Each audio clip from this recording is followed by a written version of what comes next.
Friends, आज का हमारा टॉपिक है आँख की बीमारियाँ। उनके बारे में आप जान सकेंगे कि कौन सी बीमारियाँ होती हैं, उनकी क्या वजूहात होती हैं, किस वजह से होती हैं, उनके नाम वगैरह बीमारियों के ये जान सकेंगे। फ्रेंड्स, यहाँ पे एक रिक्वेस्ट करना चाहूँगी, अगर आप ये चैनल पे न्यू हैं तो चैनल को सब्सक्राइब करें। चैनल को सब्सक्राइब करने के लिए वीडियो के नीचे दिए गए रेड कलर के बटन पर क्लिक कीजिए। इस पर क्लिक करने से आपको हमारी हर नई आने वाली वीडियो की अपडेट मिल सकेगी और आप हमारी वीडियो सबसे पहले देख सकेंगे और रोज़ाना आप हमारी नई वीडियो देख सकेंगे।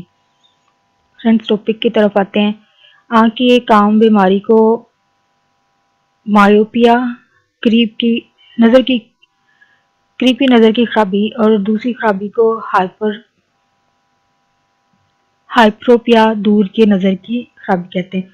उम्र के साथ साथ दूर की नज़र में पैदा होने वाली खराबी को प्रेस हाइओपिया कहा जाता है। आँख की एक और भी खराबी है, आम लोग इससे ज़्यादा वाकिफ नहीं है, एएफटीमेटिज्म कहा जाता है। ऐसा उस वक्त होता है जब आँख का क्रोचर सिस्टम ठीक तरीके से काम ना करे। आँख दरअसल थोड़ी सी बैजवी शक्ल की होती है, रोशनी हर जगह एक सा मकदार में मुनक्कस नहीं होती है, कहीं कम और कहीं ज़्यादा पड़ती है। तो दूर और करीब की नज़रों की खराबी की असल वजह भी यही है कि जब रेटिने को रोशनी की पूरी मकदार नहीं मिल पाती है तो मायोपिया या हाइप्रोपिया की बीमारियां पैदा होती हैं। या तो आंख बहुत ज़्यादा चौड़ी हो जाती है या फोकस बहुत ज़्यादा तंग हो जाता है।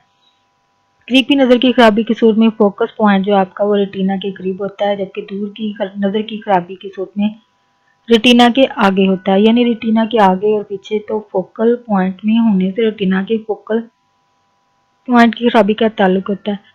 आंखों की दूसरी बीमारियों में माए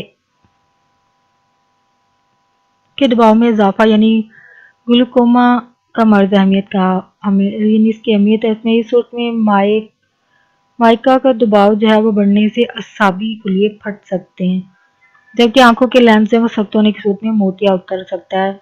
रेटिना के खुलिये भी हैं जो टूट फूट का शिकार होते हैं। फ्रेंड्स, यहाँ पे एक बात शेयर करना चाहिए, अगर कोई इंसान जाने में या जानबूझकर अपना बदला निकालने के लिए दूसरों से मतलब कोई बुरी बात फैलाता है तो वो तो फैलाकर अपना बदला ले लेगा, लेकिन अगर खुदा से तो उसकी पकड़ होगी। ठीक है, अंजाम तो जारी बात है, बात करने वाले का बद ही होता है। तो उस इंसान का तो बुरा होना है जिसके साथ उसने दुश्मनी के सूट में बुरा कह के उसकी जिंदगी खराब की या उसकी रेपुटेशन खराब की। इसलिए खुद बर्बादी, आप भी उसकी बर्बादी में शामिल होने की बजाय खुद को ऐसे लोगों से दूर करें, उनकी बातों को सुन के आगे ना पहुंचाएं, तो खुद भी बचें और दूसरों को भी बचाएं। अगर दुश्मनी वाला तो दुश्मनी निकाल रहा है, आप बात आगे फैला के कौन सी दुश्मनी निकाल रहे हैं, उल्टा खुद पे कोई गुनाह ही ले रहे हैं। तो अच्छा है कि सुन के बात वहीं खत्म कर दें, सुन लें लेकिन आगे कहीं शेयर करके उस इंसान के, उसने तो दुश्मनी निकाली, आप आगे करके उस इंसान की ज़िंदगी ख़राब करने में मददगार ना बन जाए।